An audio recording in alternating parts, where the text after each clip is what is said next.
আসসালামু আলাইকুম, welcome to গ্রামীণ রান্না বান্না। আজকের রেসিপি চাঁদ পিঠা। তো দেখুন এই পিঠাগুলা কতটা সুন্দর হয়েছে এবং কতটা ক্রিস্পি হয়েছে। আমি হাত দিয়ে ভেঙে দেখে দিচ্ছি। দেখুন পুরা বিস্কিটের মতো হয়েছে, একদম হাত দিয়ে ভেঙে ভেঙে যাচ্ছে। তো আমার রেসিপিতে যাই।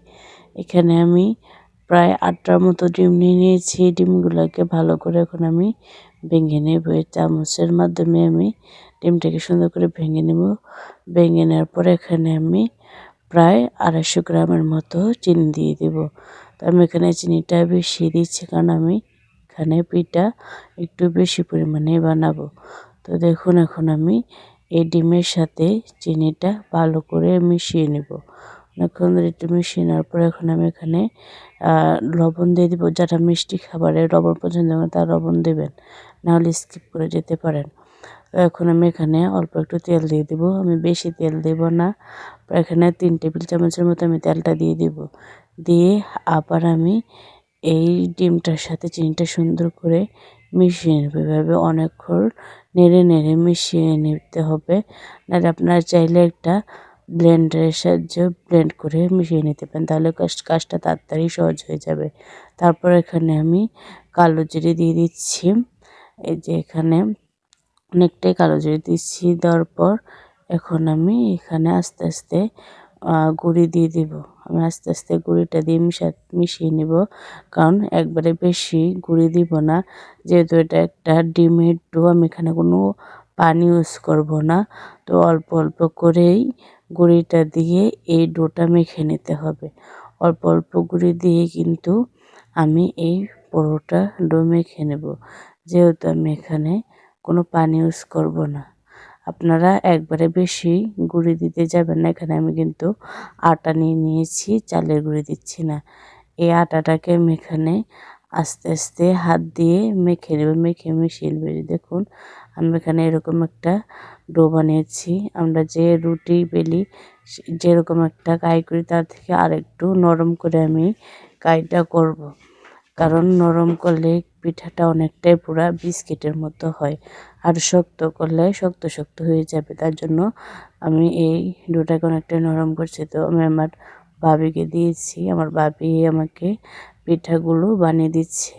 তো এই যে দেখুন আস্তে আস্তে সুন্দর করে পিঠাটা বানিয়ে নিচ্ছে। তো আমি আটা রুটি যেরকম বানাই এরকম বানাইছি, কিন্তু একটু একটু পরিমাণ দল রেখেছি। দেখুন আমি দেখি যেরকম দল করে। তারপর যার বাসায় এরকম স্টিলের গ্লাস আছে, আপনারা স্টিলের গ্লাস দিয়ে বানিয়ে নিতে পারেন, এই শেপগুলো দিয়ে দিতে পারেন। আর যাদের বাসায় এরকম স্টিলের পাত্র না থাকে, আপনারা কুকি কাটার দিয়ে বানাতে পারেন। তো আপনাদের সুবিধার জন্য আমি আরেকটা কেটে দেখিয়ে দিচ্ছি। ঠিক এভাবে কেটে আমি সবগুলো পিঠা বানিয়ে নেব। এই যে দেখুন এরকম আমি একটা চাঁদ শেপ দিয়ে দিচ্ছি। এই একটা কাটা চাঁদের মতো একটা শেপ দিয়ে দেখুন আমার সবগুলো বানানো হয়ে গিয়েছে। আমি এখন এই পিঠাগুলোকে ভেজে নেব। তেলটা ঠান্ডা থাকা অবস্থায় কিন্তু আমি পিঠাগুলো দিয়ে দিচ্ছি। তেলটা বেশি গরম করে নিই, হালকা পরিমাণে গরম হওয়ার পরই আমি এই পিঠাগুলো এখানে দিয়ে দিচ্ছি।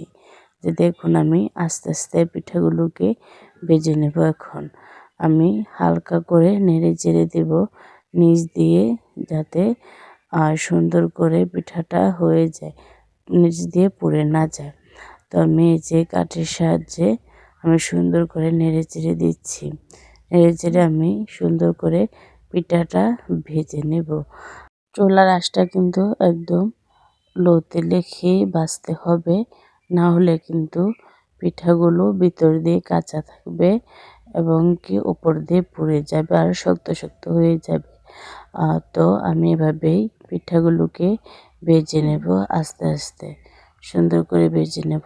যখনই এই পিঠাগুলো লাল হয়ে যাবে, তো পর্যায়ে আমি এই পিঠাগুলোকে উঠিয়ে নেব। তো দেখুন আমি পিঠাগুলোকে ভেজে নিচ্ছি আর দেখিয়ে দিচ্ছি আপনাদেরকে যে কীরকম হবে। এরকম যখন হবে এবার যে আমি উঠিয়ে নেব। তো আমি একইভাবে আবার এখানে এই পিঠাগুলো দিয়ে ভেজে নেব।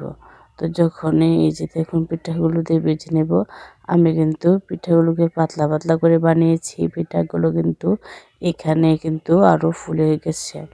এই যে দেখিয়ে দিচ্ছি আপনাদেরকে, দেখুন এই পিঠাগুলো কিন্তু আস্তে আস্তে এখানে ফুলে যাবে। তো তো এই পিঠাগুলো আপনারাও চাইলে এভাবেই ফলো করে বানিয়ে ফেলতে পারেন। আর এই পিঠাগুলো কিন্তু 1 মাসের চেয়েও বেশি ঘরে রেখে খাওয়া যায়, নষ্ট হয় না। যেহেতু এখানে আমি পানি ইউজ করতেছি না, তার জন্য এই পিঠাগুলো কিন্তু সহজেই নষ্ট হয় না। আর আপনারা কিন্তু এরকম অল্প উপকরণের মাধ্যমেই খুব সহজে পিঠাগুলো বানিয়ে নিতে পারেন।